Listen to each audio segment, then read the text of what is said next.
Tonight on the A Zone, we'll be discussing guns and gear. We'll all be talking about what we use and why, as well as answering some listener questions such as double action, single action versus striker fired, and how much does gear actually matter. So, as usual, tonight we have Matt, Coy, Calvin, and myself, Connor. So, our first topic for tonight is what gun do you use and why? So, I'm going to start with you tonight, Coy. Okay. I use an open gun to shoot USPSA. Um, I shoot an Atlas because it's an easy gun to get that you don't have to really wait for. It's like any other open gun. It shoots and it's really loud. Cool. Okay. Next up, Calvin, let's go with you. So I shoot a Tenfolio Stock 3 Extreme, and the reason why I picked this gun is because the world champion, I think he still is currently in production division, used a Tenfolio, but I didn't want to pay the extra $50 for Stock 2, so I bought the cheaper Stock 3. I like how he didn't show up the clapped out piece of shit version that's a combination of my gun and his gun, and he shows the nice one. Yeah, This, we're this, gonna get. this, we'll get We to that need to. one later. Yeah, give him 10 minutes to change out the top, and then we'll. All right, Matt, tell us about your gun. I use a Glock 17. It's simple. It works. It's cheaper than both of their options, and that's why I picked it. Cool. All right, and I use Shadow 2s. This is one of my carry optics guns. It's a just a Shadow 2, the optic ready one, and I have a couple of them for production as well. I picked them because I like the way the grip fits in my hand, and they're generally just relatively good guns otherwise. All right. So next up is the type of ammo. So we'll just go around in the same order again. Tell us about the type of ammo you use and if there's anything interesting about it and why you set it up that way. So Coy, lead us off. Okay. So like I said earlier, I shoot open. USPSA has two different types of scoring, major and minor. One of them requires you to shoot a bullet that's going really fast. So I've got basically like 3 cases worth of powder in one case to make it go that fast. It's a pretty common load. I don't want to say anything like specific because people are gonna like try it at home and get really interesting results. So we're endorsing everything we say here. So if you have problems there, I'm just kidding. That's false. That's fake news. Yeah, it's just I don't know. It's pretty common open load, I guess. Like 10 grains of some powder and like a 124 grain bullet. And it goes really fast and it makes loud noises. I shoot 9 major, which some people might frown upon, but seems to be working okay so far. I have all my fingers. For now. For now, exactly. All right, well, cool. What you got for us, Calvin? So until the 2020 ammo panic, I was shooting factory ammo, and I would still be shooting factory ammo if it weren't for that. I do load my own ammo now, and I try to replicate the feel of factory ammo as best as I can. So I am loading ammo well above the minor power factor floor for my production and carry optics guns. Cool. Okay, what about you, Matt? I do something similar to Calvin. It wasn't until recently when I chronoed my ammo that I realized that my ammo was nearby the power factor floor of 125. Since I shoot carry optics, and then I realized, I need more powder. So I just said, screw it. I want to make sure that I'm safe from the chronograph at whatever major match I go to, and so I just load higher than normal. Wait, do you guys not have special chrono ammo that you use just for chrono? You keep it in your pocket so it stays warm. Yeah, that's a trade secret. You just leave it in the sun, bro. No, it's crazy how many questions I get about what kind of special ammo I use. And like literally, I don't know about you guys, but like I made M class in production using nothing but factory ammo. And I was forced out of factory ammo because of pricing, not because I won some magical bullet that could hit everything without me aiming or holding the gun right. I mean, like at least for practical pistol sports, where like not like precision rifle or something, but for practical pistol sports, I think literally the only reason to hand load your ammo is just to save on cost. Otherwise, factory ammo is more than good enough, assuming it makes the power factor that you need. It's like there's probably not off the shelf 9 major, but 4K no Yeah. dose. Yeah, it's pretty. I no specific loads again, but yeah, I'm definitely not anywhere close to the power factor floor. It's like 180-ish that I'm shooting. So and not for not anyone that not doesn't not, not all the for way back. anyone that doesn't know, the for major it's 165 is the minimum power factor, so 180 is a pretty healthy margin. In USPSA. Yes, thank you. Yeah, so I'm more of the same as Calvin and Matt. I load ammo just for the cost benefits, not because I want to for some other reason. And I load it. I think the last time I checked, I was about 140 power factor. 125 is the minimum, so I just do that. So you never have to worry about when your ammo gets chronoed, and you have a more higher chance of knocking down steel versus just scraping the power floor. And the main priority is just to get something that reliably makes power factor and works in your gun, and is reasonably accurate, which it typically is. So if you do those 3 things, beyond that, it pretty much doesn't matter. All right. So on to the next part. So we've talked about our gun, we've talked about our ammo. Let's talk about one piece of gear that we recommend aside from the gun and ammo. So we'll continue with our same order. What you got first, Coy? Okay, so the piece of gear that I have is He's gonna say go a $7,000 open gun. Well, you made me change it on the fly. Everyone go buy one. So the piece of gear that I have is this plate carrier for when you have to shoot Area 5. This stops you stops you from getting shot. Those must be flying off the shelf, huh? Are those all sold out now? Right? No, so I've got a real one. So it's a dumb gear one, but I'm part of Tape Gang. So if you don't know and you shoot red dots and you haven't tried this, this stupid like 5-cent piece of tape has honestly been the most best and interesting thing for like skills development. So that's definitely my gear thing. So there's no way you can see what you're shooting when the tape's on the glass, right? So what do you do? You're using the force? Exactly. I actually just send a lot of hopers and pretend like I'm using skills on the internet. Which is pretty much what open is. Exactly. But in all seriousness, do you want to say why you like the tape thing in 1 or 2 sentences? Yeah. So I like the tape thing. There's an idea that you use like what do you call it? Binocular vision, and you see your target, and if you want to shoot things really fast and interesting, like then you don't like look at the dot, because just like I don't know, shooting optics on a rifle or something, if you look at the dot, you don't really hit where the dot is at, or you hit exactly where the dot's at, which is like actually over a whole entire range of things. And not exactly where you think it's going. So tape over the dot is cool because it is a super obvious visual indicator that you're doing a bad thing. Cool, awesome. All right, what's your gear recommendation for us, Calvin? So mine is actually a magazine brush. So I shot what match did I shoot? The Arkansas section match at CASA this past weekend, and that match was super sandy. And I have a pretty bad habit of not cleaning my gear, not cleaning my mags, like anything. And I dropped the mag in the sand, and I was like, I'll just blow off the sand, it's fine. And next stage I shot with that mag, uh, basically the follower got stuck going up between the mag extension and the magazine tube, and my magazine just turned into a Pez dispenser and just dropped bullets out. So it didn't work anymore. So have a mag brush, clean out your mags, no matter what kind of gun you shoot. There was a Glock shooter on my squad who also had the exact same problem.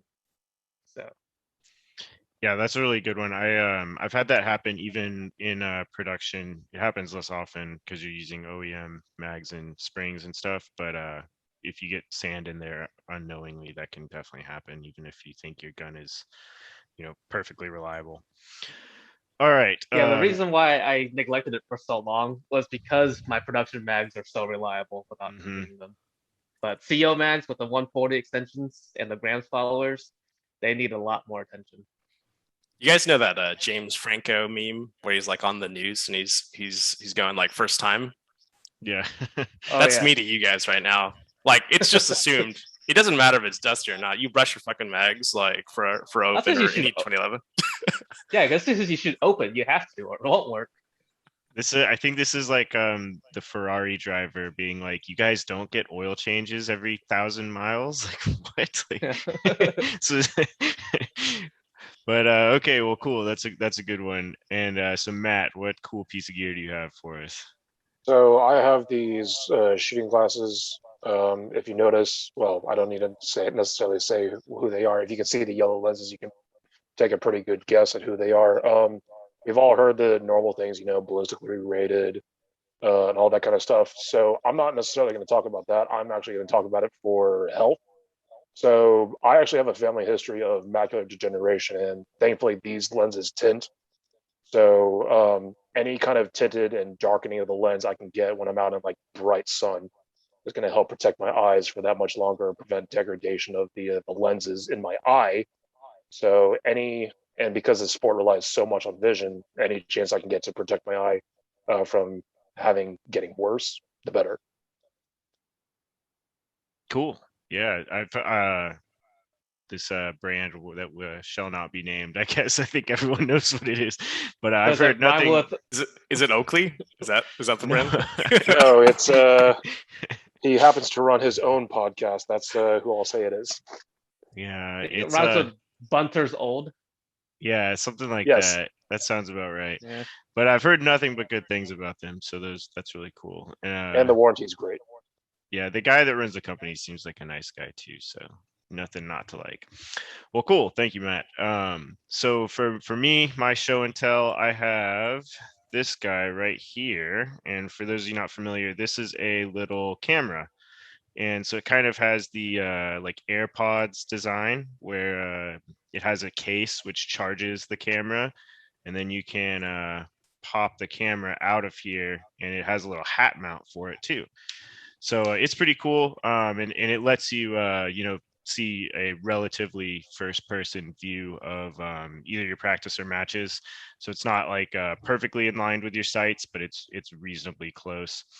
And I think it can be kind of a valuable training tool in some cases, but even more so than that, it's been pretty fun being able to record stages in first person and watch them back and share them with people and whatnot. So I would definitely recommend this one. I know credit where it's due, Matt turned me on to this camera, so he's got one too, and it's really great. And I guess I don't care about saying brand names because it's not like I got any of this for free. It's an Insta360 Go 2. So if you want a hat cam, I like this one. But yeah, so cool. That's about us and our gear. So let's take some listener questions. So it looks like first up we have, what do you guys think about during walkthroughs? So for those not familiar, that's referring to when you're looking at a stage in the 5 minutes before your squad starts to shoot it at a match. What I do is I find a GM, and then I just copy their stage plan. That's always a good strategy. Is it? Especially if they're doing something fancy that like might be above your skill level. Just don't worry about it. Just do exactly what they do. Doesn't have to be a GM for me. But yeah, so for me, I'll normally, I kind of suck at stage planning, so I'll normally just like if Calvin's at the match, I normally shamelessly steal his stage plan because we both oftentimes are shooting production.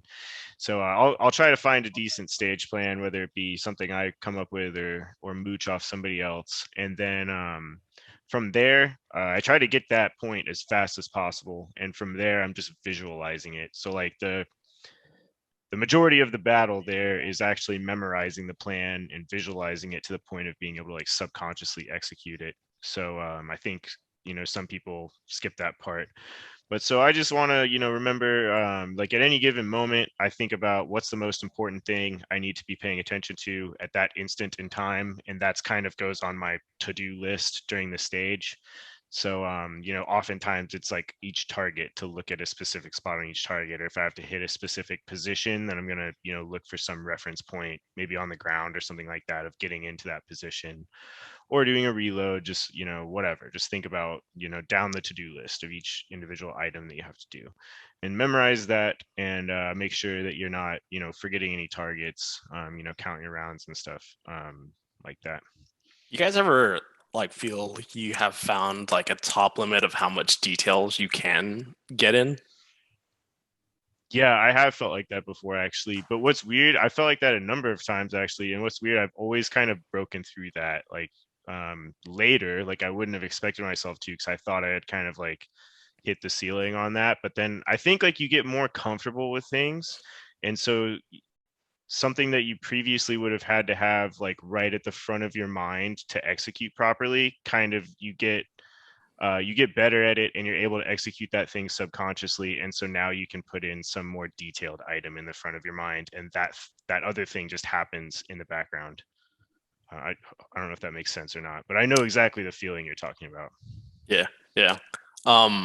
If I were so I'm a bit even more simpler minded, and I don't have to do as much. So you guys are like kind of coming from like production carry optics background. I take the even dumber approach. I like just match up the number of targets first, and then I do all the stuff you're talking about.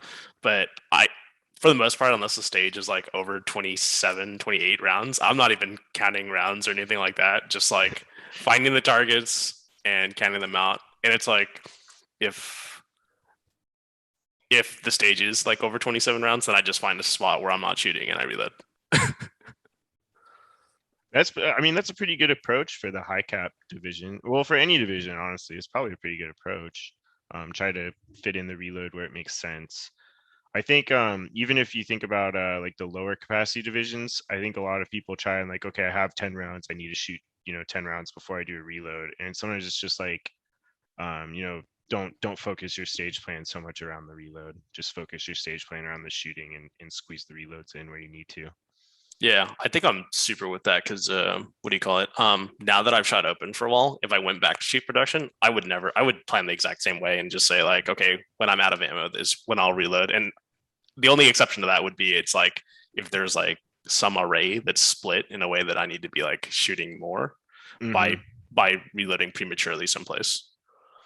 Yeah, I think this was earlier this summer. I think Matt, you shot that local match with us. You switched to production for one match, and you kind of did the same thing where you in Matt, for those that don't know, obviously normally shoots carry optics, so he was shooting production with me, and I was just doing my usual thing. We were squatted together, but Matt was doing some stage plans where I was like, what on earth is he doing? But it was working, and I think he was using kind of like better stage planning techniques than I was, just because he wasn't wrapped around the mindset of working around reloads. So does that sound right, Matt, or what do you think about that?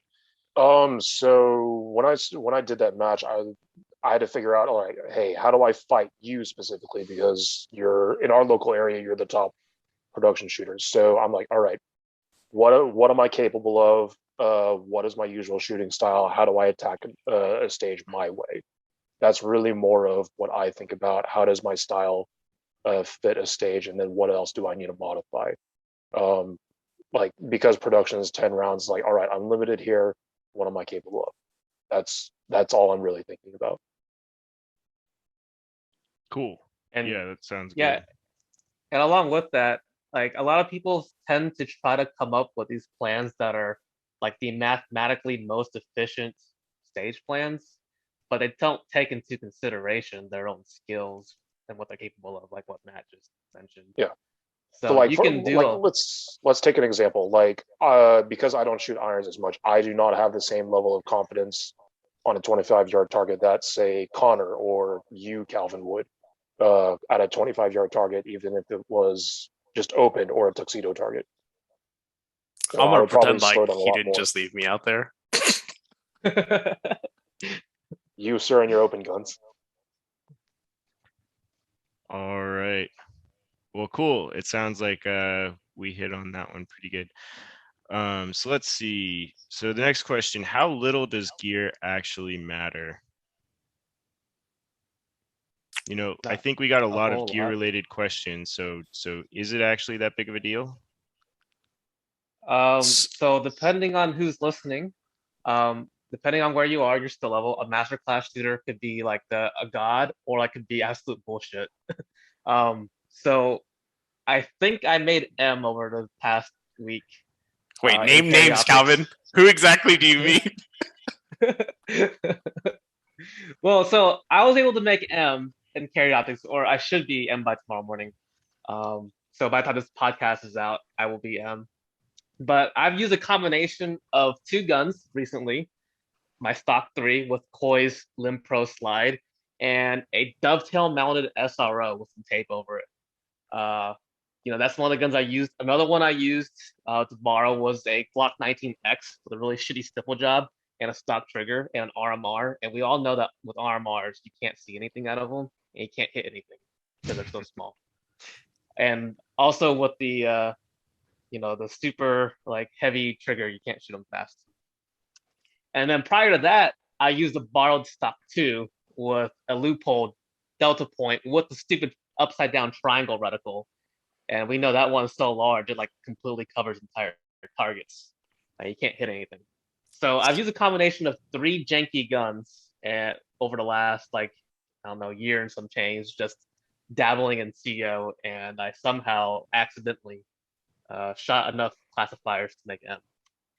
You guys get the sense that he's trying to be like a little aloof about this. What he's not telling us is that gear absolutely matters, and you actually need to like cull the souls of multiple Tenfolios together in order to make masterclass. And with the right combination of parts, What is that like? Master?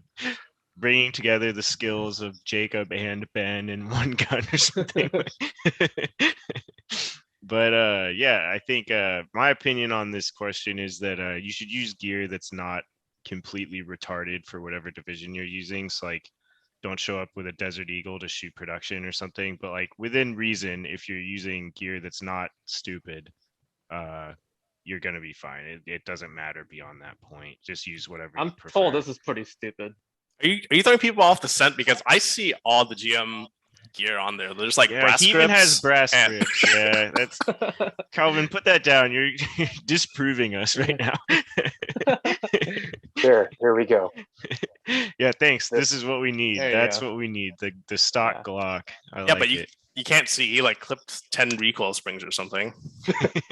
I don't know about you, man. I'm using yeah. the stock recoil spring. He also told us he's scraping the power floor, so I guess that doesn't count either. Yeah. Not anymore. Oh, good. Not anymore. Well, cool. Yeah, so I think the general consensus there is it's really not as big of a deal as people make it. Just get good, reliable gear. That's all you need. Yeah, and I think that's probably the most important thing is just get stuff that actually works. All right, cool. And then if you like it, it helps. Yeah, that's true. There's a lot of stuff that works, so beyond that, just pick your preference. Sweet. So next question up, we have, and this is a doozy. We have double action, single action versus striker fired. Any takers? Like which one do you like better, or which one is better and why is the other one impossible to use? Okay, well, I'm just gonna say it's the 2011 guy. If I had to choose between the two, it's definitely gonna be double single. Koi's like, those are both trash. What are you guys talking about? Like if you're not rolling with like a pound and a half trigger, it's like, are you even trying? No. I like double single, even though there's like different trigger pull for the first one because it feels a bit more consistent. Like actually, that's probably the biggest thing about triggers for me. Like it doesn't really matter like how heavy it is. It's just like how consistent it breaks.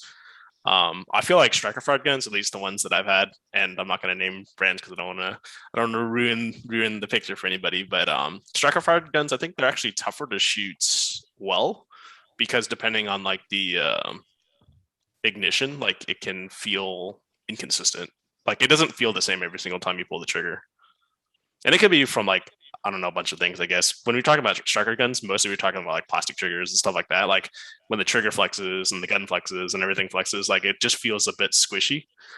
But again, this is coming from 2011 guys, so Yeah, I think in my opinion it really doesn't make that big of a deal. If I had to pick a preference, I like double action guns, but I shot a striker fired gun before I got my Shadow 2s, a VP9, and I liked that gun a lot as well. So I'm of the opinion that it doesn't matter. So I think the reason why there may be like a more like more gravitation towards double action, single action guns is not because of the action, because like people actually hate double action, single action because it's two different trigger pools, but they're willing to put up with it because for a long time the ergonomics on double action, single action guns were a lot better, and you had more options of changing out grip panels that you couldn't do on most polymer striker fired guns. That's what I think anyway. But now you're seeing much more ergonomic striker fired guns like the 320 Legion, the Walther steel frame. What else is there? I guess something like the new Gucci Galactica Zevs and whatnot. You know, you're seeing more and more of those, especially in carry optics. Yeah, and I wasn't in the game this long ago, but I heard like 10 years ago you were retarded if you shot anything other than a striker fired gun. So I feel like it kind of like, waffles back and forth between who's using what to win at that moment in time. So the reason for that back then was because the first trigger pull had to be over 5 pounds. And so, like, if you're a striker fire, then every single pull is over 5 pounds. If you're a double action, your first pull is only like what, 5, 6 pounds, and then every subsequent pull after that is like 2 or 3 pounds. Hmm. But I thought like in the mid 2000s, everyone was using Glocks, and you were an idiot if you tried to use any double action gun. And now it's kind of Yeah. backwards. Like if you ask competition shooters, if you don't shoot a Shadow 2, it's like, what are you even doing? Not winning the national championship, that's not what you're doing. Well, yeah, or a Tanfo, I guess, whatever. I don't know. We I just have guess, so many options nowadays. yeah, now you have to buy a Canic or Canic or whatever, those, because that's the gun that Johnny. wins. Yeah, as the one there's no guy who there's went no to- J, Calvin. Yeah, my God. Okay. It's the letter. This is I'm America. sorry. I thought this was America. Uh, But yeah, so what I well, think as the one person who hasn't answered yet, I oh wanted yeah, to go. strike. I wanted a striker. It's just more simple to me. I like the simplicity of how it's clean. I can already expect what kind of trigger pull I'm going to see. I wouldn't mind going to a double action, single action, but with the maintenance schedule that I put my guns through, I just keep it a striker. Yeah, and I guess that is one, like there's like pros and cons. Like one objective benefit of the striker guns is they tend to be more like fewer parts to build them and stuff, which is kind of cool. And it's cheaper. Yeah. yeah, but All then your right. steel guns last longer when you do this. But what about a Striker steel speed. striker fired gun? There's only one on the market, right? At least Yeah, one and viable it costs option. like $1,400. Rest in That's in the peace, the same- Hudson H9. I mean, the Walther's in the same price range as like a Shadow 2 with some Cajun upgrades, or a Tanfo with some upgrades. Yeah. And Well, you still cool. see them. I mean, I don't know. It doesn't matter. Yeah, I don't think it matters either. Just pick one you like. All right, so next up, our last listener question of the night, we have, what are the most common issues with technique with handgun shooters?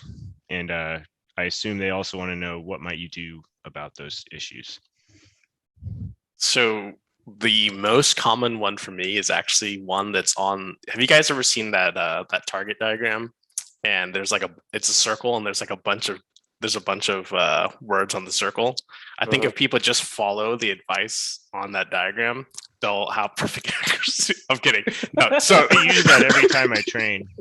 no, I'm kidding. So kind of meta that but related. I think the most common training issue is not actually like a doing something technique. It is a learning technique. I'm gonna be meta and refer to the first episode. They get their advice, one from the internet or two from their like uncle or something, and they learn how to do things in horrible ways, which is way worse than actually doing the thing. Yeah. And on top of that, for some reason, people always want to learn how to do things very, very slowly. And on top of that, they learn how to do it incorrectly very, very slowly. So you're doing like two bad things, not just one bad thing. And every time you try to get people to speed up, they're like, oh no, I have to go slow so I can be accurate. So they just somehow eventually learn how to be somewhat accurate while being slow. But then when you speed it up, their technique completely falls apart and they can't be done. Yeah, that's a good point. I know I'll throw this out there for you guys. You expanded on that substantially in the training group live episode that you were on recently. So and that was a really good discussion you guys had. So if any of our listeners want more info on that, that was a great podcast to go listen to. Yeah, and Koi's showing us his one of his dry fire targets that he uses every day. Yeah, I'm really bad about breaking wrists up. Oh yeah, me too. Me too. What about healing? You guys heal a lot? Yes. All right. Well, so I think one of the most common issues that I see with handgun shooters is um let's say a grip issue disguised as trigger control issues. So, and this has been something that I think I've learned through working through my own issues recently. So, I was thinking about it, and I think traditional wisdom is thinking about it as, oh, you have to be careful with trigger control.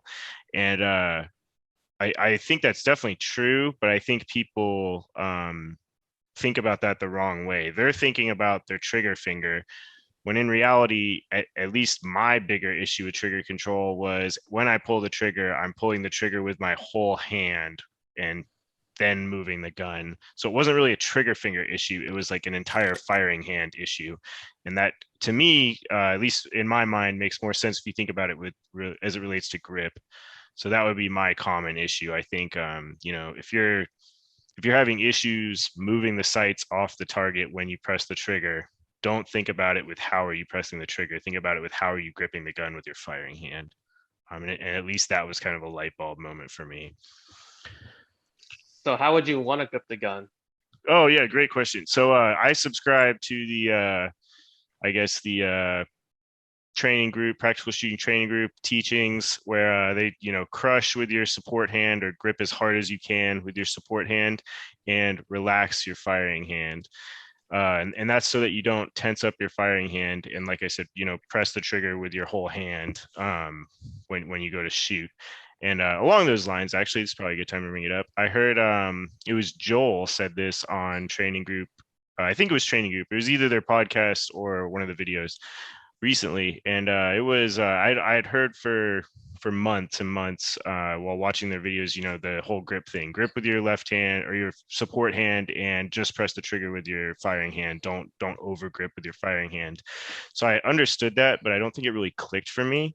And for whatever reason, in this video I watched, Joel worded it in such a way where he uses the I guess like mental cue of opening his firing hand. So not just relaxing it, but like actually opening it. And to be clear, you're not actually opening your firing hand. At least for me, that's just kind of the mental cue to help you not tense it up. And for whatever reason, him phrasing it like that really clicked for me. So yeah. Which one do you think that handles better? Does that solve tightening fingers or is that thumbing? Because they're on different Thumbing? parts of it. They're Oh. on different parts of it. I was like, what are you talking about, man? No, it's both. Yeah, actually, that whole chart. but in all seriousness, that whole chart, I think, can be summed up as tensing up your firing hand. So, but unless it's a transition issue, I guess I don't know. We're going down the rabbit hole on that. But long story short, if you're having that issue, you might use Joel's advice that was very helpful for me. Where don't just think about relaxing your firing hand. Actually, just use the mental cue of opening it. And again, you're not actually opening it. It's just to help remind you to not tense it up.